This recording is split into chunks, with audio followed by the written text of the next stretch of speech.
নাম আবু সাইদ, বাবার নাম মকবুল হোসেন, ঠিকানা বাবনপুর, পীরগঞ্জ, রংপুর, বয়স 25। মৃত্যুর কারণ লেখার জায়গায় লেখা broad dead on 16/7/2024 at 3:45 PM। এই দলিল বেগম রোকেয়া বিশ্ববিদ্যালয়ের ইংরেজি বিভাগের ছাত্র আবু সাইদের মৃত্যুর। 16 জুলাই কোটা সংস্কারের দাবির আন্দোলনে রংপুর, ঢাকা এবং চট্টগ্রাম মিলিয়ে বাংলাদেশে যে 6 জনের মৃত্যু হয়েছিল, আবু সাইদ তাঁদেরই একজন। ঢাকায় সেদিন যে 2টি লাশ পড়েছিল তার একটি ছিল হকার মোহাম্মদ শাহজাহানের এবং অন্যটি ছিল ছাত্রলীগের সবুজ আলীর। আর চট্টগ্রামের মৃতদের মধ্যে ছিলেন মোহাম্মদ ফারুক, ওয়াসিম আকরাম এবং ফয়জাল আহমেদ। ওয়াসিম এবং ফয়জাল দুজনেই ছিলেন শিক্ষার্থী, আর 32 বছরের ফারুক ছিলেন আসবাব শিল্পী। গত 16 জুলাইয়ের ঘটনা। কোটা সংরক্ষণ আন্দোলনে উত্তাল বাংলাদেশ।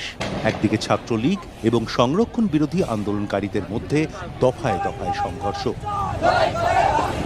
আর অন্যদিকে পরিস্থিতি নিয়ন্ত্রণে চলছে পুলিশের গুলি। রংপুরের বেগম রোকেয়া বিশ্ববিদ্যালয়ের ফটকের সামনে তখন রণক্ষেত্র। পুলিশের রাবার বুলেটের সামনে লাঠি হাতে দাঁড়িয়ে আবু সাইদ। বুক চিতিয়ে দাঁড়িয়ে থাকা ছেলেটা হঠাৎ বসে পড়লেন, আবার উঠে দাঁড়ানোর চেষ্টা। না, আর পারলেন না। রক্ত বুকে আবু সাইদ লুটিয়ে পড়লেন রাজপথে। বুলেটের ঠিকানায় লেখা হলো আবু সাইদের নাম।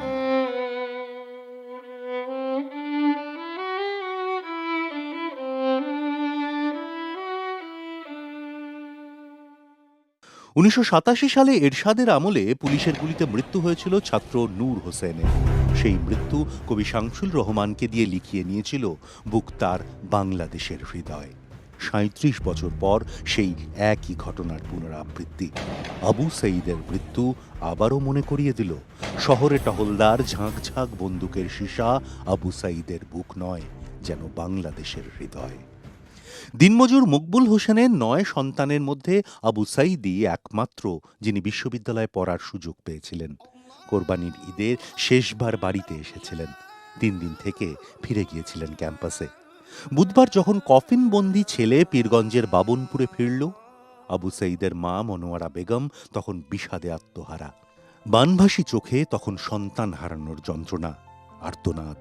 মোর হাসিনা, মোর ছেলক মারি ফালালি। ঘটনাচক্রে রংপুরের এই পীরগঞ্জ উপজেলাতেই শ্বশুরবাড়ি শেখ হাসিনার। পুলিশের গুলিতে সাইদের এই মৃত্যুতে প্রশ্নের মুখে মানবাধিকার। গুলি না চালিয়েও কি আন্দোলনকারী শিক্ষার্থীদের নেতৃত্ব করা যেত না? কি বলছে পুলিশ? বাংলাদেশের পুলিশ যে 3টি আইনি পথে তার কার্য প্রক্রিয়া চালায় সেগুলি হল 1861 সালের পুলিশ আইন, 1898 সালের ফৌজদারি কার্যবিধি এবং 1943 সালের পুলিশ রেগুলেশন অফ বেঙ্গল। এই সব আইনই ব্রিটিশদের তৈরি, যেখানে পুলিশকে শক্তি প্রয়োগের ক্ষমতা দেওয়া রয়েছে। এমনকি কিছু ক্ষেত্রে গুলি চালানোর এখতিয়ারও দেওয়া হয়েছে। আইন অনুযায়ী গুরুত্বপূর্ণ সম্পদের নিরাপত্তা এবং আত্মরক্ষার্থে পুলিশ গুলি চালাতে পারে, তবে তা অবশ্যই হতে হবে যৌক্তিক। এখন প্রশ্ন, মঙ্গলবার দুপুরে বেগম রোকেয়া বিশ্ববিদ্যালয়ের সামনে কি আদৌ সেই ধরনের পরিস্থিতি তৈরি হয়েছিল? গুলি চালানোর ঘটনায় 4 সদস্যের কমিটি গঠন করেছে রংপুর মেট্রোপলিটন পুলিশ। 2 সপ্তাহের মধ্যে তদন্ত শেষ করে রিপোর্ট জমা দেবে এই কমিটি।